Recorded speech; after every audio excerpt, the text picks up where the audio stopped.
So then we have another not great thing, which is the, how women are treated in this film. You mean woman. Because the... Woman, I apologize. There are, what, 2? And one of them dies immediately? 3 if you count his mother, meaning 2 of them die immediately. Oh my god. What's the Bechdel test again? If 2 women die and they're both related to the main character, that means it's a good movie? That's exactly right.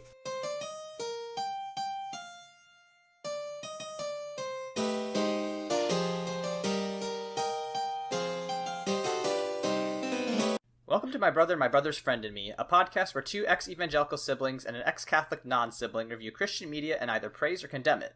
This week, we watched the horror comedy, I think, The Velocipastor. I'm Aaron. I'm Josh. And I'm Michael. And before Josh takes over, be sure to follow us on Twitter at MBMBFandme, and like, comment, and subscribe on YouTube. Josh, why'd you do us like this, bud? Who hurt you? You know that answer, Michael. As a younger sibling, it is my job to inflict a specific type of pain upon my loved ones. It is a pain that is built around love and betrayal. It's the Cain instinct, as many of us would know it as. Who I think was actually the oldest, right? That's for a different time. That's a story for another day. You know what? For a Christian podcast, maybe we should know that answer. Yeah, readily. me and Michael just like both blank stares, like,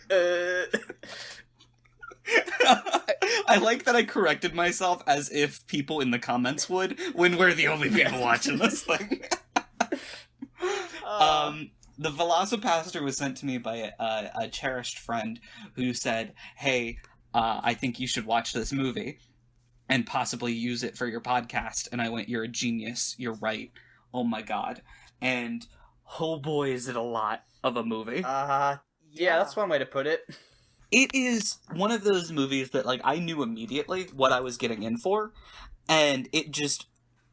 I got even more excited, because I'd seen your guys' reactions to it, and I was like, whoa, I picked a good one, and then I turned it on, and one of the opening scenes, just says VFX car crash. Okay, here's the thing about this movie is that, like, it's kind of good. It still sucks, but it's kind of good. Like, it knows it's a bad movie. It's just like, you know. So it's not that good. This movie cost $35,000 to make, and I think that they got scammed somewhere along the way. This looks well below a $35,000 budget film.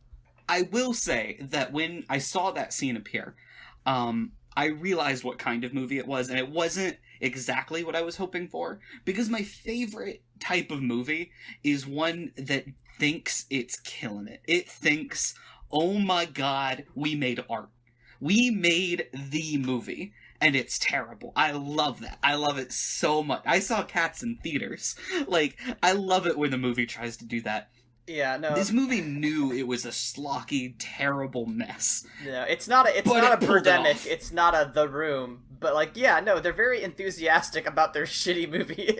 Yeah, actually, and I appreciated that. Oh, I liked it more because it was very aware, like, this is not cinema. This is a movie. It was iPhone. I don't know if it's true, but who cares?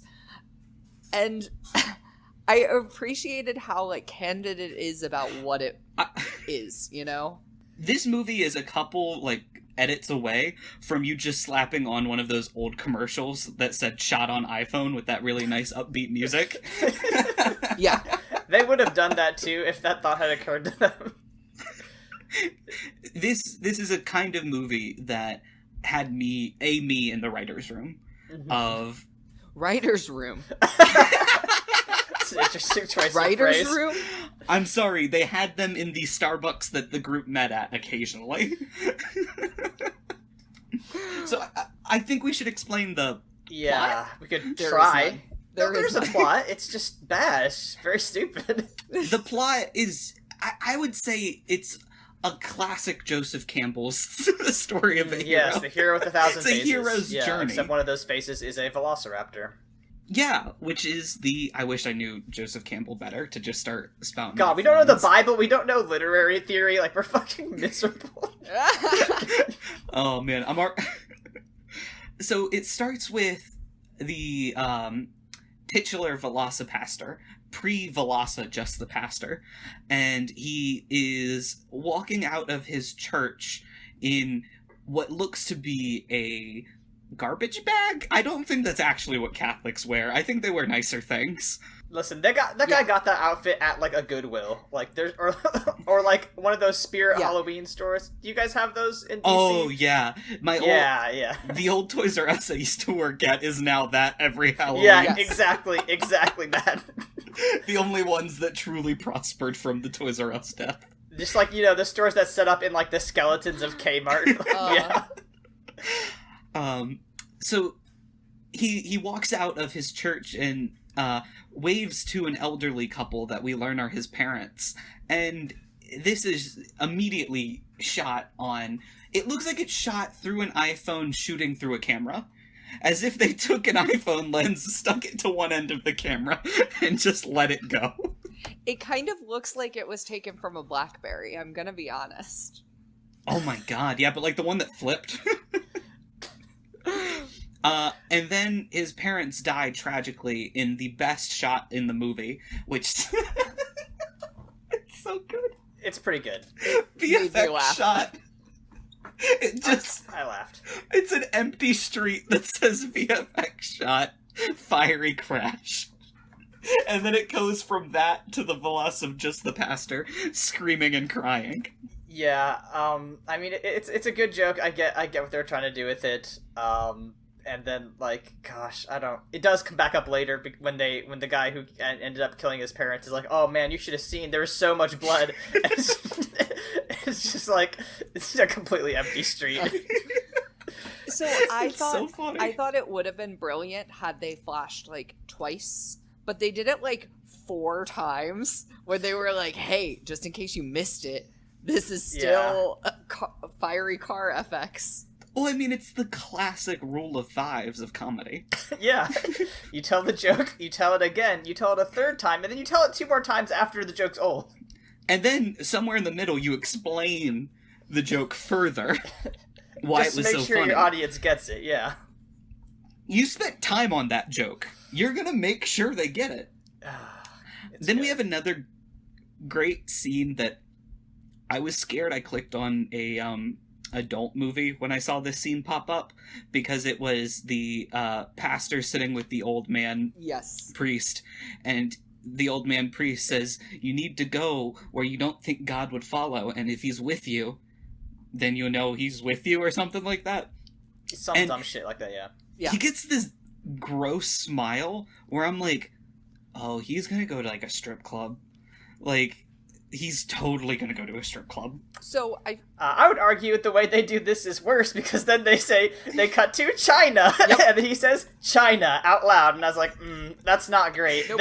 There is a racial edge to this film that I don't love, and I think it should be criticized for. And I feel like it's a racist movie. We have to lead with that, because it very much is. Mm-hmm. Though the old priest does get a line that I wrote down after writing down. The note that comes up the most in this film is, OMG, this is a shit show. After that, I took his direct quote, parents died. That's what they do. They die on you. The old man had the best lines in the movie. Like, oh my god, I want everyone to know, I delivered that with way more emotion, way more inflection than this man did. He said it like he was reading a phone. He was reading one of our names. Imagine you went to a high school, and you went to, like, the non-theater club. Any club that isn't the theater club. And was like, we're putting on a play! And it would be this movie. Yeah. And then, every once in a while, you sprinkled in a theater kid who just is acting to every... Like, they're giving it their all. And it's... But the cut to China is so terrible, because... It's like they read a film book that said, hey, it's better to show, not tell. And they went, what if we do both? Let's just cover our bases. So they pop up with this giant box text that says China. That's it. And then the first line in China is China.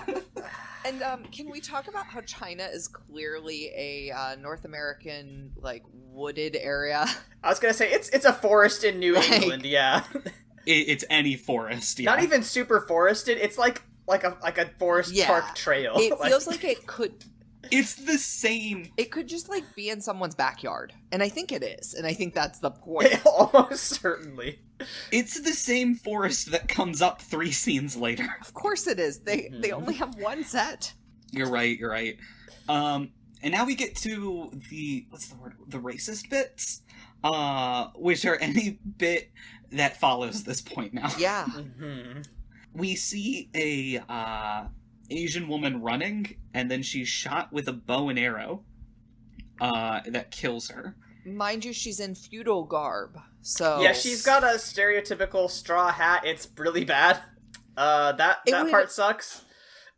It would be like if you shot a movie in, like, said it was in Paris, and everyone was, like, dressed in, like, tunics. Like, that's how ridiculous. But still also was carrying, like, a full baguette on their shoulder. Yeah.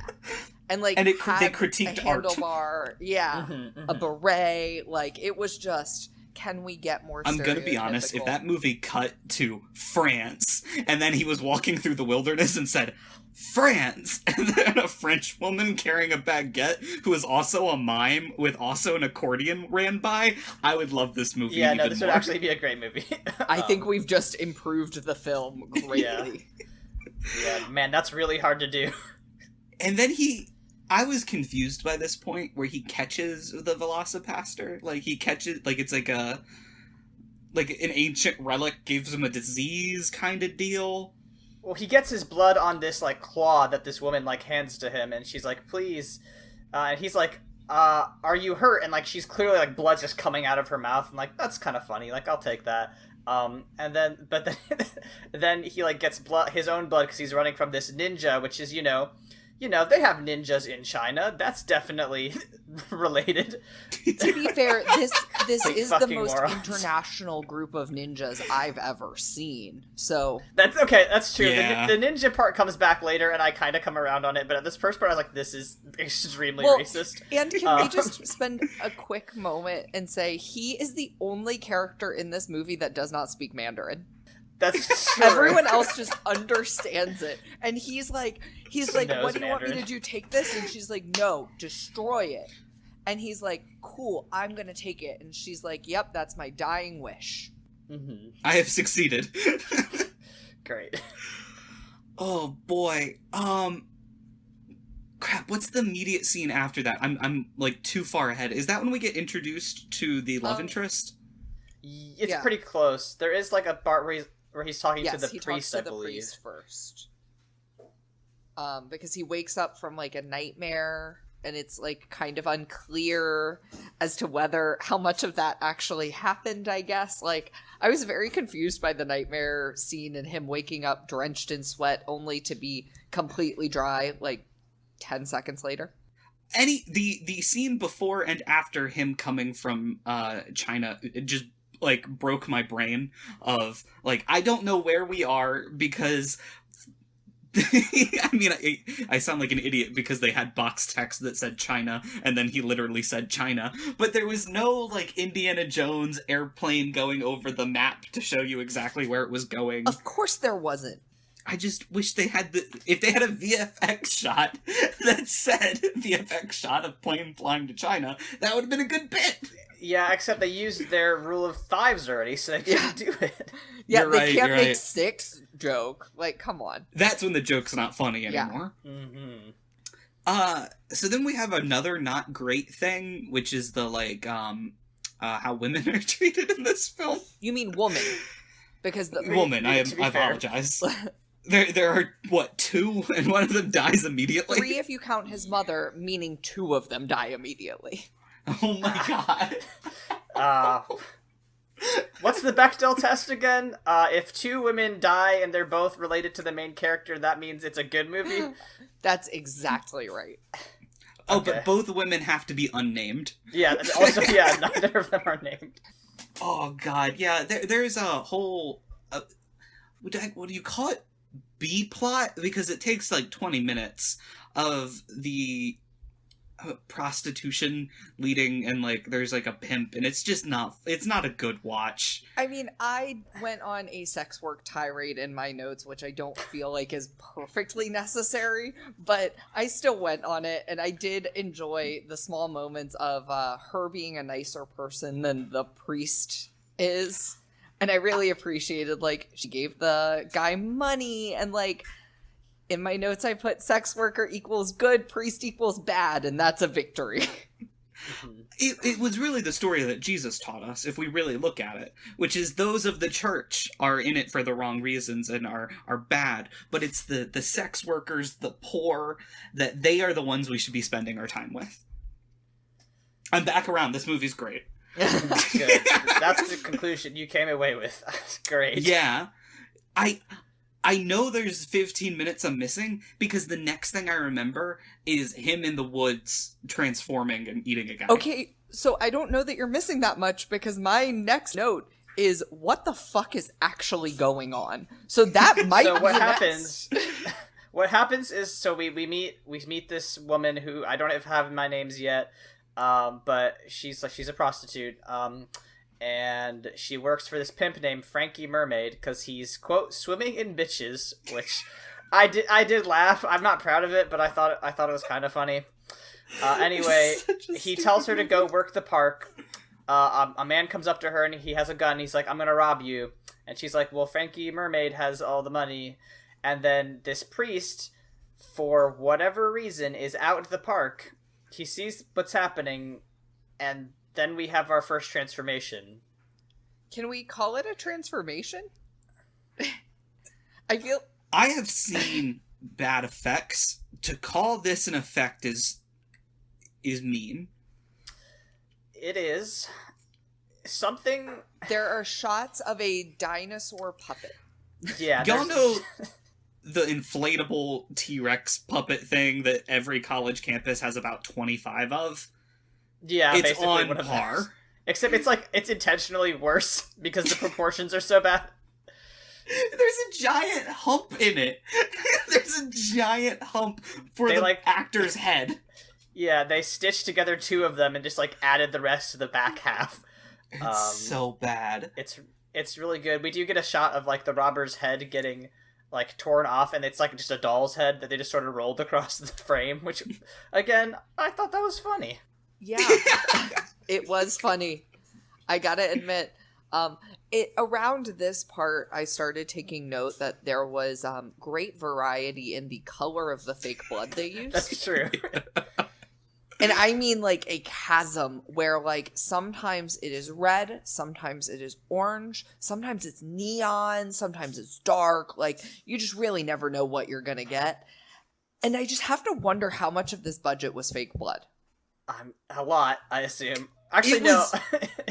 It was either $30,000 or 82 cents. I think they had to use most of that $30,000 to rent out the church that they credited in their film at the end. And the rest was just how much fake blood can we get on Amazon? Oh, I can get 100 gallons for $20. Great. How many blood scenes do we have? Triple it. Yeah, we need more. More. Aaron, I don't know much about the insides of bodies. Is that what blood looks like? Yeah. Oh, yeah. It's always different colors. Okay, cool. Mm-hmm. Like how different? My blood is hot Yeah. pink. Oh, cool. Duh. You think the doctors would have known, huh? Yeah, no, during the church burning times, that's why it was so nice to find a gay witch. Because once they started to burn her, it would be sort of like a sparkler or a popper going off. Because her head would explode and just pink would shoot everywhere. It was awesome. I want to clarify, that was not a gay joke, it was a you have iron deficiency joke. Oh no. I would never mock my brother for his sexuality. The fact that you don't have enough iron in your blood, boo! You pass out, it worries me.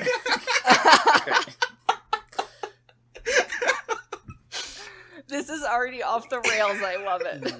We've talked about this movie for the problem is that I just want to talk about one scene. I just want to talk about one scene for 45 minutes. We have to get to that scene though, and we have to get there. We are a linear podcast. Okay, we cut to he's in the house. He's in the house with the prostitute who rescued him. And he's like, I slept with you, and she's like, no. Like, absolutely not. And then she takes him to the woods, and we have another great line. What, am I missing something? Yeah, you're missing one of the best lines. Dinosaurs never existed. That's really funny. I forgot about that one. The Catholic Church does believe that dinosaurs existed. I just want to put that disclaimer out there. There are some evangelicals who believe that dinosaurs existed, but like thousands of years ago. Yeah, like 4 or like 5. Yeah, I've met those people. They were on Noah's Ark.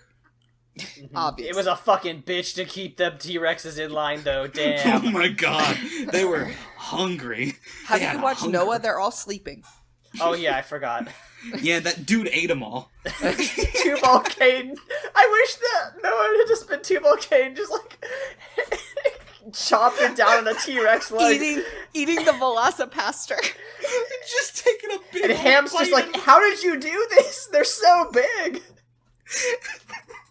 And he's like, here, let's go dump them in this tar pit. They'll find them later. Oh, everybody go watch our Noah episode. That was great.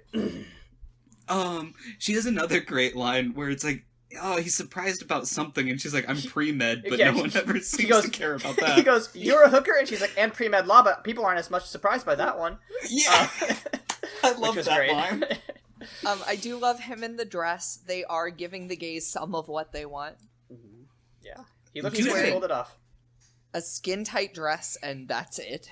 Dude's got an ass, too. Like, oh my god. I love that you're the one to point it out.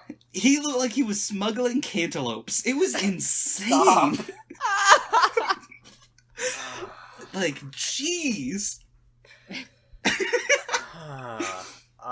Okay, so when they have this conversation when he's in his cantaloupe dress and she's trying to convince him to help people. She says, you guys talk all the time about helping people. This might be the first time in your life you can actually help people. And I like that this is taking like a radical, like violence is okay as long as it's like, you know, helping other people. I don't think it quite gets to like the violence is justified when it's against a structure that is inflicting passive violence on people. But, you know, it's baby steps, I guess. If this movie was so close to just going full let's take down the Catholic Church, and I was like almost like this is my new favorite movie, but it was racist. I mean, they weren't very interested in having those conversations. I felt like they kept like stumbling into them and then like going, all right, and we're moving our scene. They had 12 scenes they needed to shoot, and they needed to do them quick. I'm excited to talk about the next scene. Lead the way, my brother. So we get, what's the guy's name? Mermaid, swimming in bitches. Frankie Mermaid. Yeah. Frankie. So we get Frankie in the confessional. And he's lighting up a J in the middle of the confessional. And like listing all of the terrible things that he's ever done. And it comes out here that he's the one that killed Pastor's parents. Just for shits and giggles, I guess. Which, like, I know they're trying... they should have had something to connect it at all. Okay, so with how bold and how many liberties this film takes with plot points and tying things in that they never introduced, why not just, like, make his parents rival drug dealers or something? Like... Oh, that would because have been his so parents cool. come back later at a very important plot point at the end of the film. Yeah, they do. So we can't cut that important storyline out. I swear if my parents don't do that, I'm going to be pissed. I'm just going to let them know now. But yeah, like, what happens is that he gets mad when he realizes they killed his parents, so he, like, has a half transformation. His, like, shitty dinosaur claw comes through the confessional, like, wall and grabs him. And we had a great line, which is, like, he's, like, bleeding out, and then he's like, I'm injured, you might as well kill me now. And then Doug, who's the priest, says, okay, and then he kills him. Which I feel like more action movies should have that. Yeah, I do. Yeah. I absolutely agree. God, this reminds me of so many of, like, the bad action movies from, like, the 80s that our dad put on all the time, Michael, and you went upstairs, and I continued to watch them with him, and it's why I'm the way I am. It is. That is fact. Yeah, oh, it brings me so much, this movie brought me so much joy. Alright, yeah, so he kills Mermaid. Again, I want to talk about one scene specifically. I'm trying not to. What comes immediately after that one? They team up. The Carol, who is the sex worker, and the priest, whose name is Doug, they both decide to team up. And fight crime. But not before we get a sexy workout montage where he is wearing a tank top and shorts that are so short that there's no way a heterosexual man can own them. I'm sorry to the straight people listening to this podcast, if you're real. You just can't own shorts that short. There is another scene where he's in his underwear and he so clearly has like a half chub. It's really... He does. We'll get to that. I have plenty to talk about there too, but this was obviously for the gays, and I'm so confused as to why these moments were in there unless it was for the gays and for camp, because who's watching this movie? Like, us.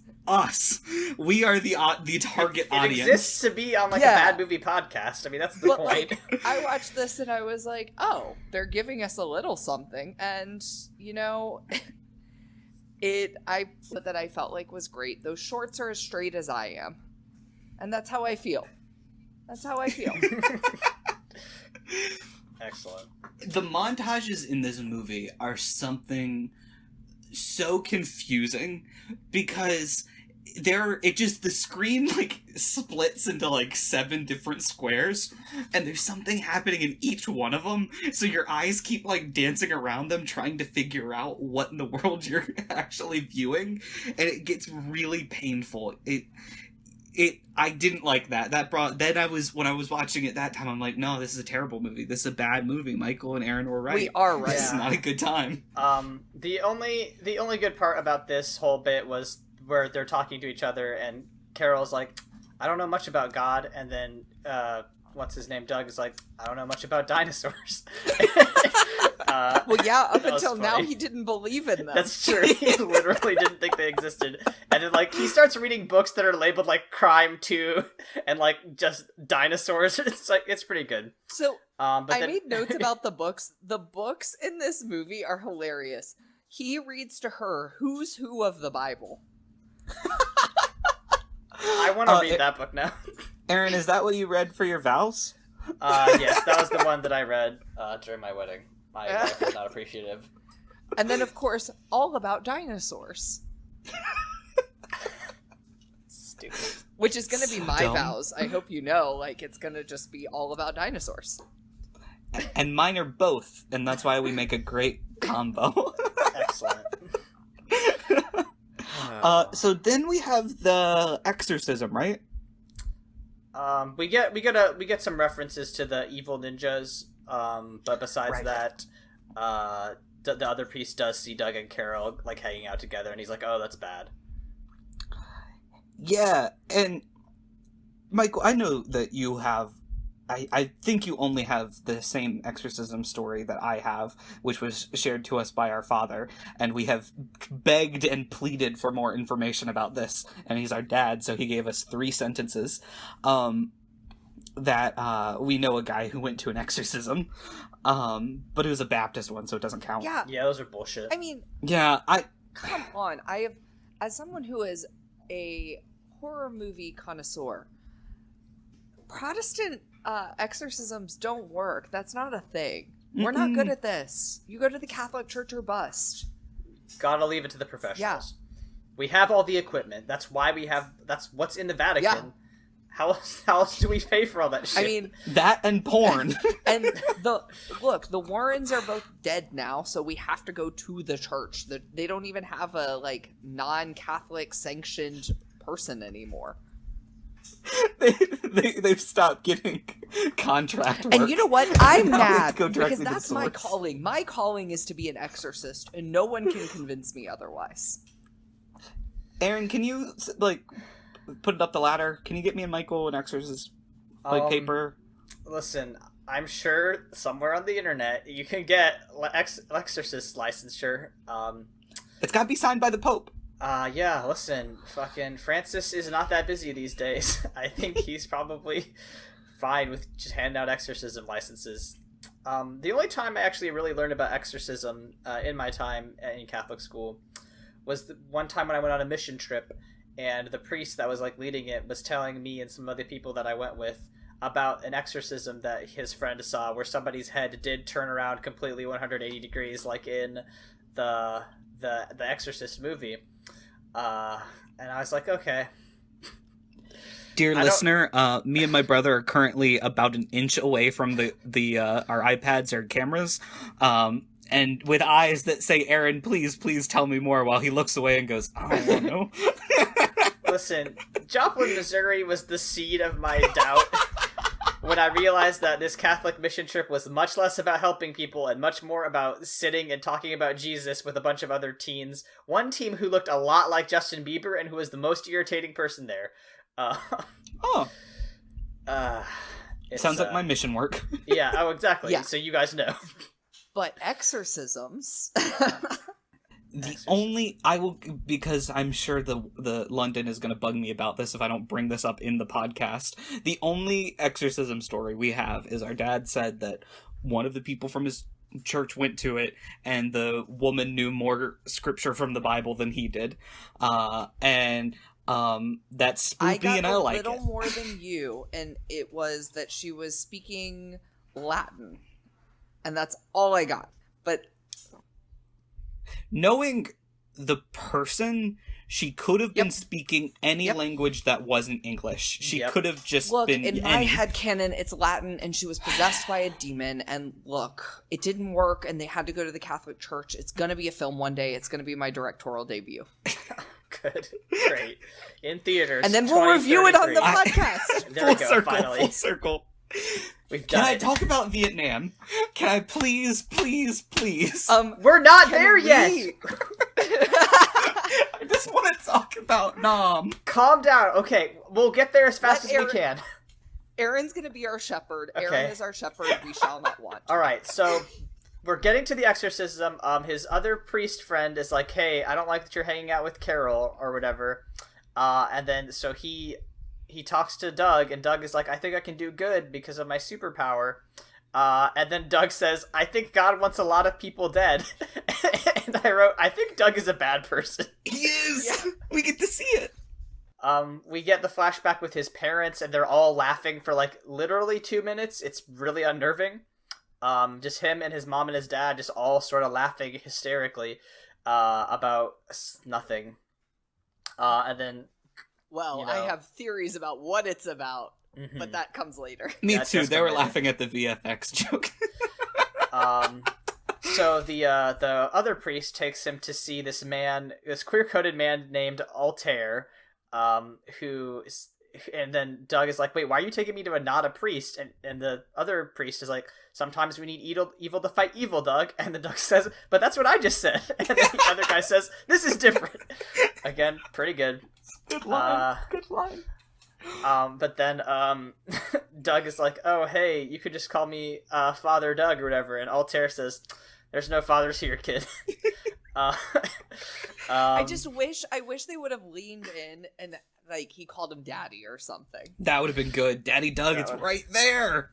That would have been good. And then at this point, when they're explaining how the thing's gonna go, this guy is like, hey, I know this man from the war. And then we get our Vietnam flashback. The best. Oh my god. When I'm saying the best part of this movie is the Nam flashback. So you have this old man priest wearing a $4 wig, maybe $4, talking to his old war buddy.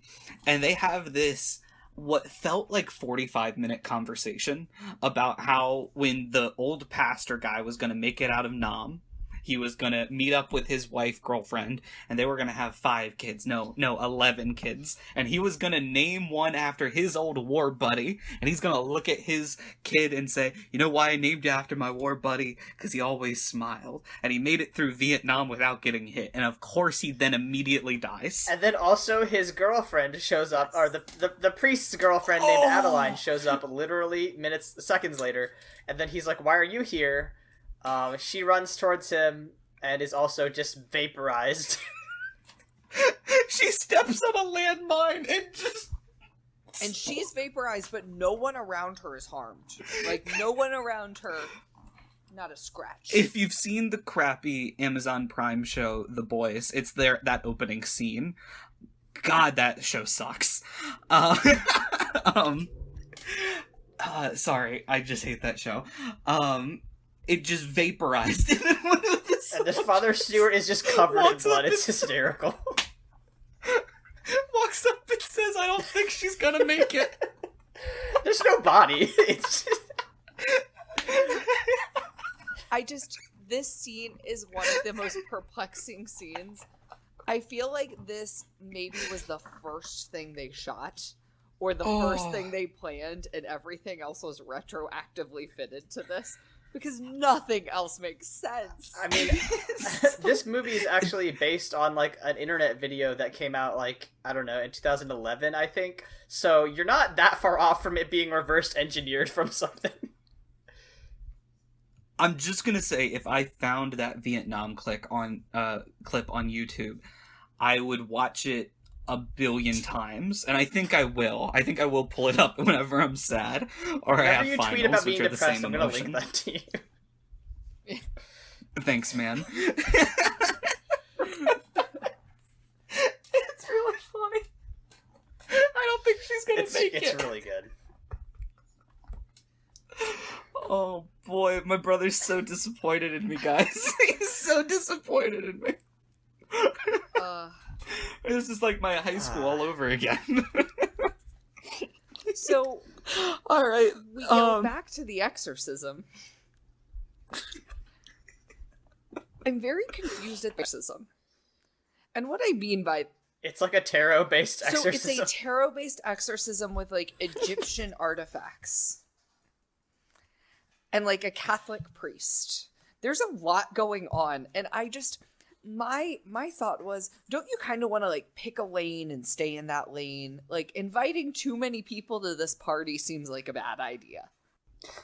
I'm just gonna say, if I was a demon, and I saw an exorcism, and he pulls out a Bible, a tarot card, and, like, the Eye of Ra, I would be like, I don't know what this dude's about to do to me. I'm out. This dude's whack.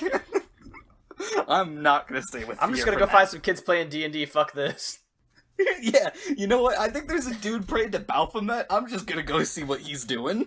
You know what? I found a bunch of kids using a Ouija board. I think I'm gonna fuck some shit up. Oh, I'll pretend to be one of their dead moms. It'll be great. There'll be a motion movie about it.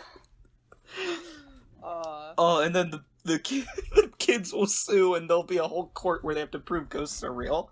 I don't know what you're talking about, and I'd never want to. Oh my god, you don't know about the movies, The Conjuring? Oh, I know about The Conjuring. Is that, okay. Oh, they got sued because, the people who own, like, the Warren story were like, hey, you stole our story, and the people that made the movie said, no, it's based off real life. So they almost had to go to court to prove that ghosts exist and that the Warrens actually fought demons. Well, and Lorraine was willing to go to court, which is why it didn't really go anywhere, because you had this, like, 80-plus-year-old lady who was willing to go to court and say, oh yeah, I did all this. Good, great. Love America. So we almost had the greatest court case in American history. A boy can dream. Alright, this bad movie. He transforms. And he, cuts, or, like, gets rid... I don't know how he does it, but he gets the other priest in the eye. And then he has an eye patch with the glasses over it. Yeah. Yeah. It's so good. He does. And then he, like, goes back to Carol? Yes. Yes. But not before some other ninjas try to ambush him. He's like half transformed, or he's fully transformed into Velociraptor mode at this point. And the ninjas say, "Crikey, it's the Dragon Warrior," which was awesome and completely changed my mood about this film. I mean, I love that we have an international organization of ninjas. But I'm so confused thoroughly. I really wish we could have, like, a weird graphic up with, like, our faces and, like, a needle that says not at all interested in this movie, and this is a film. This is a film and art. High art, yeah. Because Aaron's definitely went from, like, full 180. Yeah, completely. It was so good, though, Michael. I don't know that I ever had that moment. Michael's needle is very easy to animate. It stays in that one position the whole time. It's broken off. So here, this next bit is the least... This is the one where I texted you guys and I was like, I hate this so much. Because I could not get turned on by this sex scene. I was crying, I was laughing so hard because I was imagining your reaction to it. This is the least sexy sex scene. It made me so mad. I wanted to get a little horny from this movie, and it just did not do anything for me. It had violence. You got your more horny. Okay. It had plenty for me. I don't know what you're talking shut up. about. You didn't see that man try to smuggle those cantaloupes out of them? I wanted to see one boob, and I did not get that. And that's oppression. Now I understand what it's like to be a straight man in America. I'm so oppressed. Listen, I'm not gonna lie. I had the same thought of, like, you're not gonna give me one. You're not gonna give me a single in this like, terrible, boys? terrible What's movie. it like? It's like watching 300 with you all over again. The ratio is way off. It's perfect. Oh. Well, we need to watch 300 again, Michael. So, Aaron, let's talk about this unsexy sex scene and what We have to. Is very good. and what's so perturbing about it to you, because I feel like you need to explain it to our audience. Listen, I watched this movie like a week ago, so I barely remember it. I just remember the music is ungodly bad. Yep. It is. I don't know Yes. whom they licensed it from, but whatever they did, they overpaid. Because it is just a terrible soundtrack. Yep. There is a lot of, like, very slow, like, shots of them, like, looking at each other and, like, I guess taking off their clothes, but, like, then they're just, like, standing in their underwear and looking at each other, like, really uncomfortably, like, for a long time. And, like, Carol is ostensibly a sex worker. Like, she should be good at this. I get why Doug is not good, but, like, God, it's just so many long, lingering, bad shots of nothing, and, ugh. I think in this montage we also get this, like, there was a quick, like, a second or two where there's a montage of the entire movie. Yeah, that is actually what happens. I put in my notes. So these two back to back feel appropriate. What is this extended sex scene? Who is this for? And then now they're just replaying the whole movie here. I'm so confused. It's amazing. Like, it didn't seem to do anything for any of us. Couldn't they have just shown them, like, embracing in bed? I feel like this film is filled with moments that just pack in extra scenes, and it all feels like filler. This movie could have been 30 minutes and it would have been actually good. It was literally one of those YouTube videos that was the Velocipastor, but every time they have sex, we play the Velocipastor. I mean, basically. Yeah. Sounds about right. God, and we're about to get to my next favorite line. Because then it goes to, I can't remember if this is when we switch back to the older pastor Not getting yet. captured. Ninjas jump through their window, and then they are just completely just got their ass kicked by Carol and Doug, who are just extremely good at fighting, which is really funny. Yeah. She strikes a ninja pose on the ground that looks like she's just kind of tripped. And she holds that pose for like a minute. And I was like, girl, you can get up. Well, and what I Like- loved about this is, like, she's almost fully covered the whole time, and I really appreciate this film's commitment to objectifying Doug, but not Carol. Only men, yeah. This is when he had his It's really half chub. Because he is in tidy whities. great. And, Well, he's a Catholic and he was fighting, so Yeah. that's why. oh, yeah, he was just thinking, like, oh, if this was a Protestant. He got his war horny way up. He sees, like, the Crusades happening. Yeah. He's just, like, That- replaying Pope Urban's 3 different speeches. So they captured the racist priest mentor. Learned. I just wrote him down as racist priest mentor. It's Father Stewart. I'm on the Wikipedia. Great. Look at our commitment to consistency and research. This dog shit film.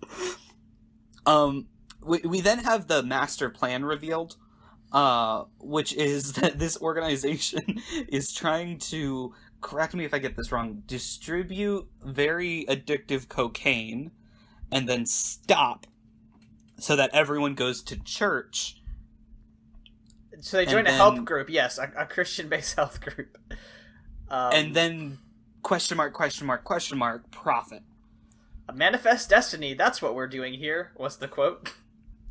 Yeah. Then I think right before that is, what do drugs and the Catholic Church have to do with each other? And someone goes, everything. So answer that, huh, Aaron? What's your retort to that? My retort to that is, like, the Catholic Church doesn't need to distribute drugs. Like, they're already We so got- powerful. Marx was right. We already got this opium of the masses. I mean, you could make that argument. It's more just like, if you have a 2,000 years and nobody stops you from accumulating wealth, like, selling drugs is sort of like child's play at that point.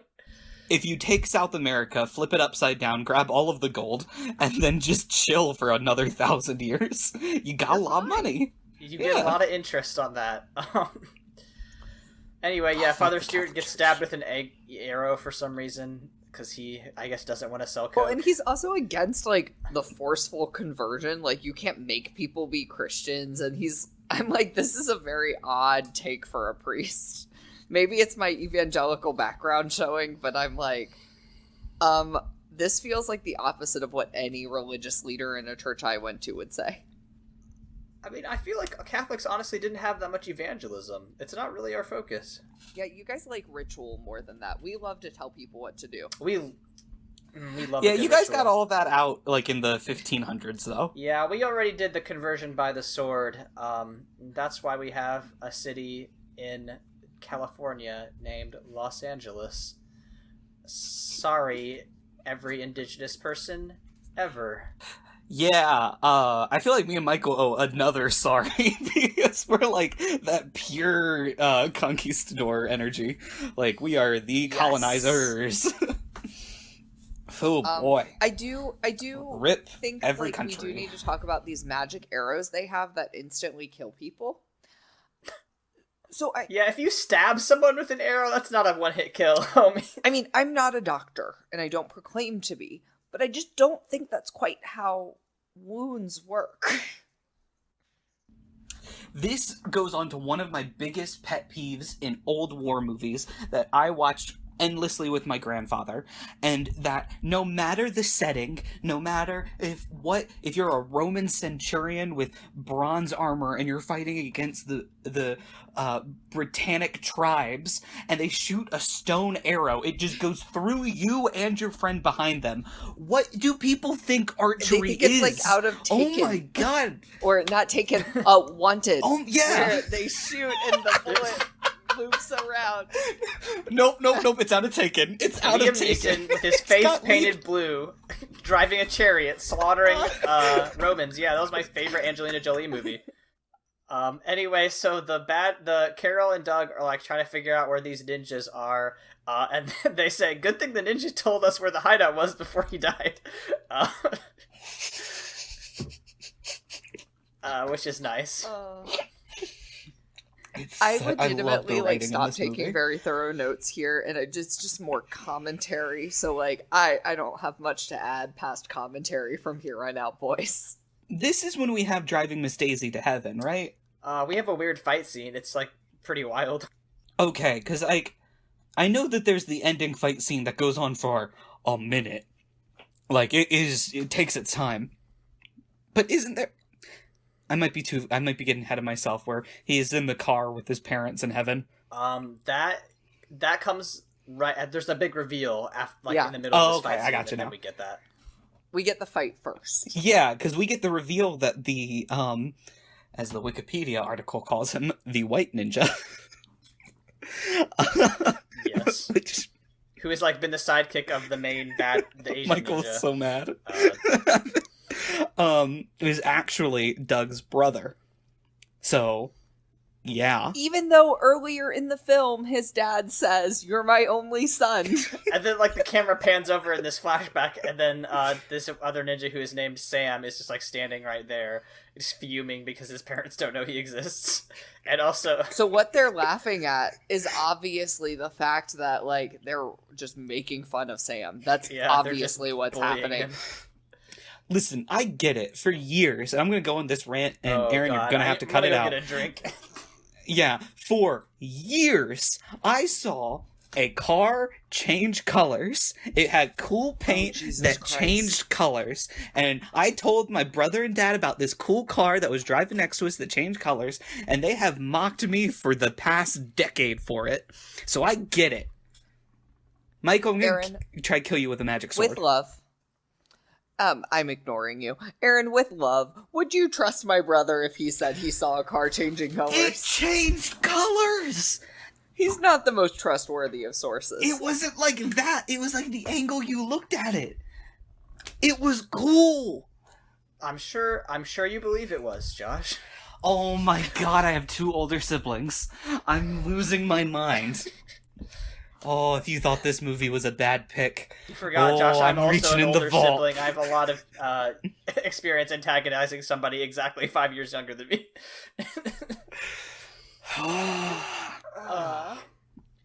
This is beautiful. It's now my used-to-be brother, my never-will-be brother, and I. Yeah, the show definitely needs more confusing terminology in it. Yeah. We need to make this less understandable and less searchable.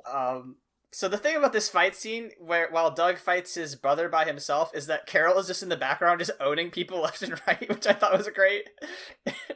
Yeah, Keisha should just take off his shoe and just, like, decimate a ninja with it. It's real cool.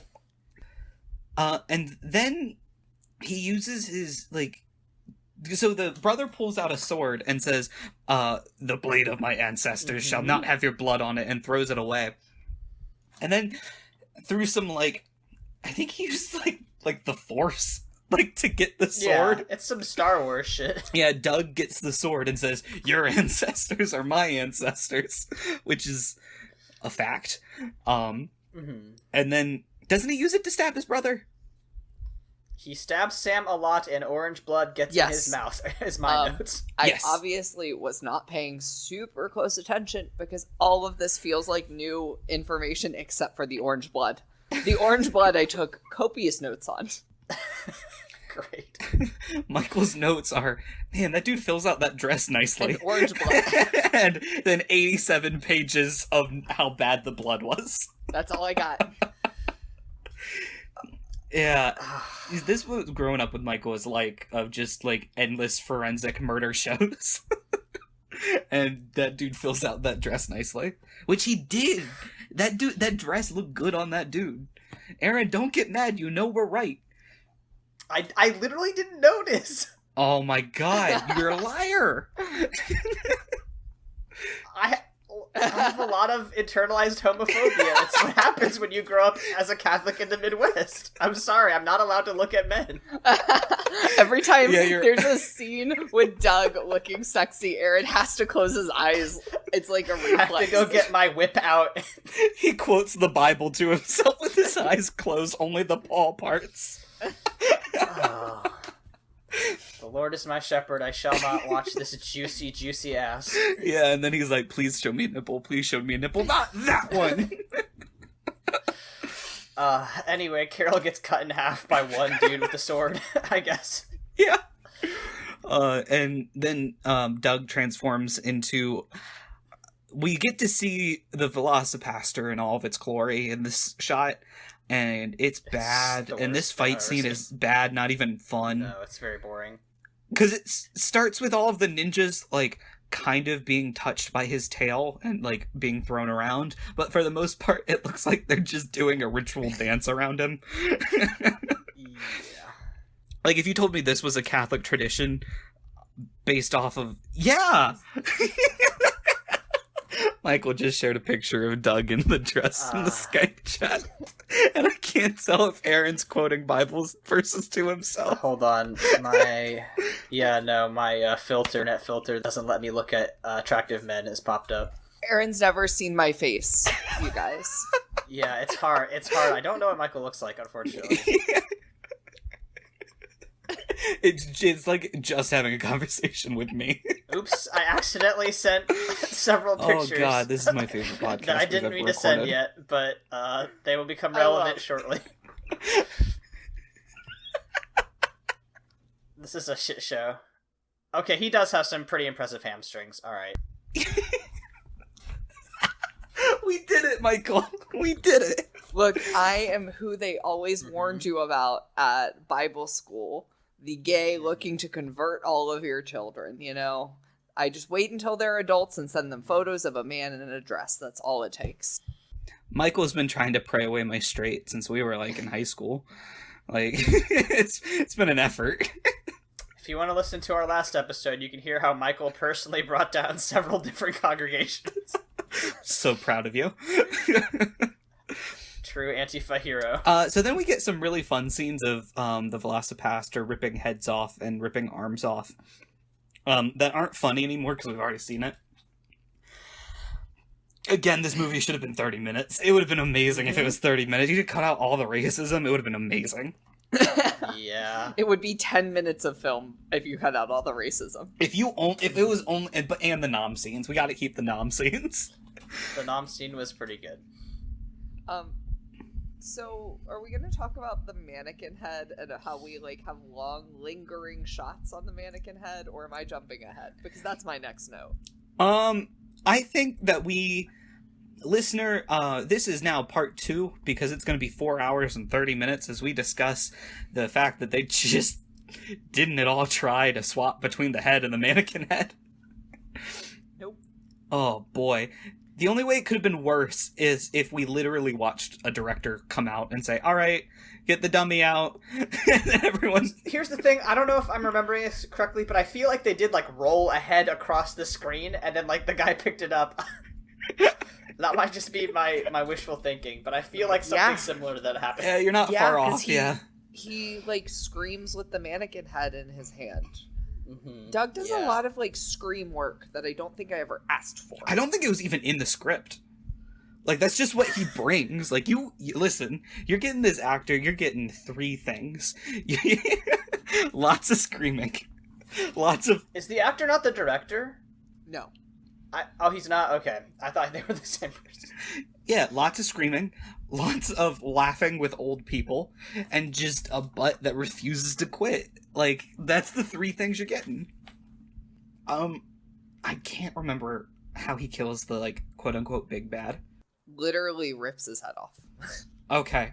That's the person whose head he rips off? Yeah. Wow, okay, that's... You couldn't tell from the eyebrows that were so clearly super glued on in between now and the last time they used the same mannequin head. So racist. It's such a bad movie. I was trying to figure out why I put down a world peace ending with 3 question marks, but I don't think we're going to get any clarity on my notes at this point in the movie. Well, I'm pretty sure, like... Well, that's because of the picture that I sent you. Yes. Because they're at the hospital, and they were like, don't worry, she got better. Carol got better. It wasn't actually that bad. She's all good now. Okay, and she was, like, cleaved in half, and then the surgeon is obviously a himbo. Like, if that's who I met before being put under, I would be like, absolutely not. That is someone you want to befriend, though. Oh my god, was he pleasant. That doctor was also the guy who was killed in Vietnam. Yes. I don't know if you guys caught that. Yeah. I didn't realize that. Yeah. It's full circle. So, that's the Velocipastor. Yeah, it was. it was technically a film. I mean, if you really want to stretch the definition of a film to its breaking point, that's what this was. This is the furthest we've gone from what this podcast is supposed to be about. Like, this is the wildest deviation we have taken. And Michael's made us watch some downers. And Aaron made us watch all of God's Not Dead's filmography. Yeah. To be fair, I am sending you both a picture of what I found when I visited my parents this past weekend. And that's probably what my next choice is gonna be, to bring us back to our roots. So nervous. Oh, I'm so excited.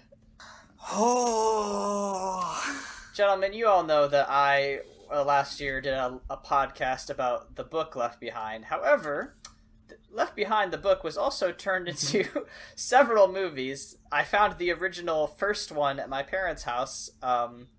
So I think we should be watching I believe this is Kirk Cameron, right? Yes, it Yes, is. Yeah. Kirk Cameron Left Behind. That's what we're going to watch to sort of try to bring us back from the Velocipastor brink into something that's a little bit more nominally based on Christianity. I mean, it's in the title. I'm going to argue that mine's going to be a better watch. Look, to There are be gonna be no completely fair, ninjas. my brother has picked choices that are closer to the Bible than I have.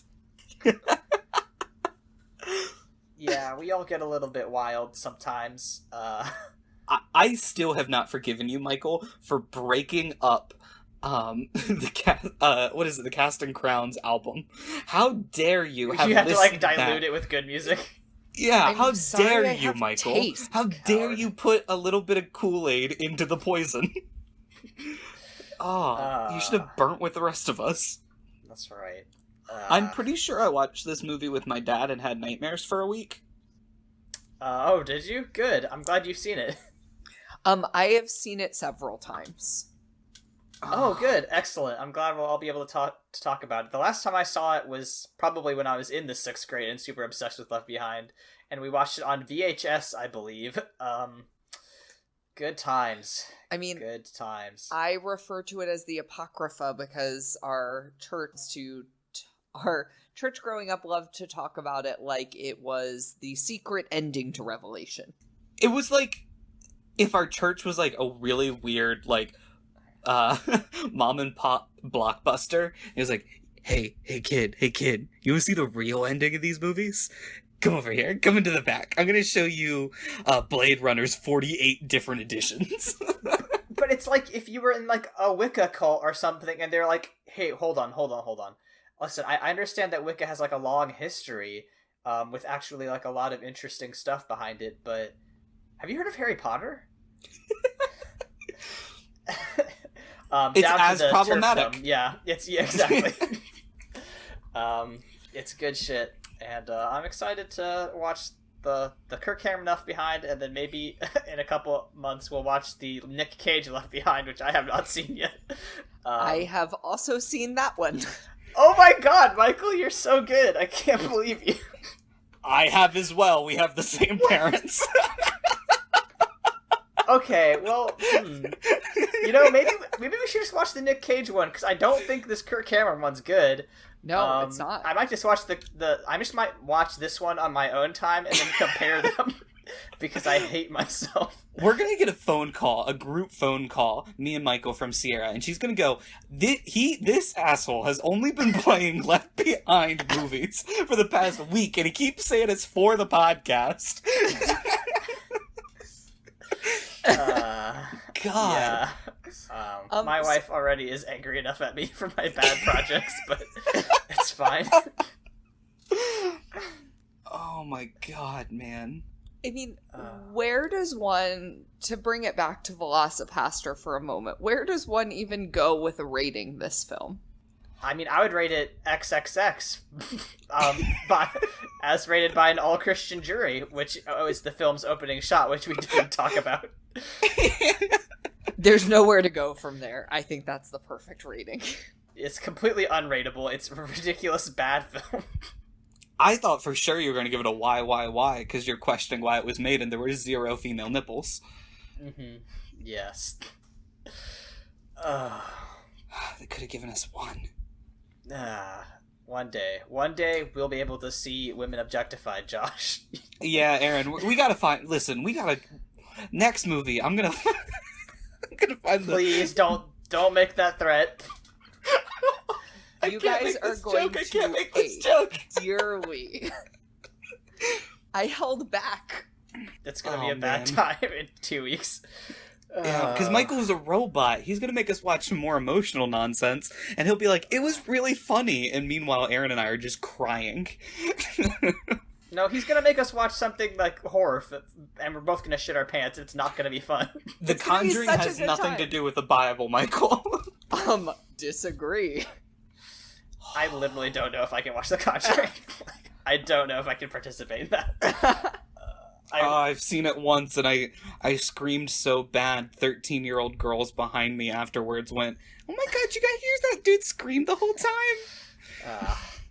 We've definitely talked about this too on the podcast. That's true. All right, gentlemen, do you want to plug where you can be found on the internet?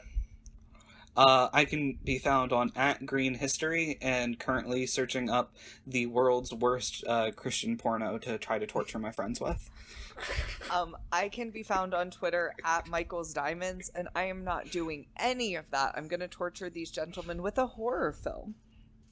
Good. Awesome. You can find me at AaronSXL on Twitter, where I talk about health-related stuff. I also do another podcast with my friend, which is @MortifiedPod on Twitter, where we recently just talked about Abzu and Journey and how great sharks are. But yeah, which is very funny. I'll plug into the podcast. I've listened to bits. Very good. Oh, thank you. I appreciate that. Yeah. Well, I guess next week tune in to hear us talk about the Nick Cage version of Left Behind, and the week after that, tune in for Michael to make us cry. But it's okay to cry because even Jesus wept. We'll see you next week.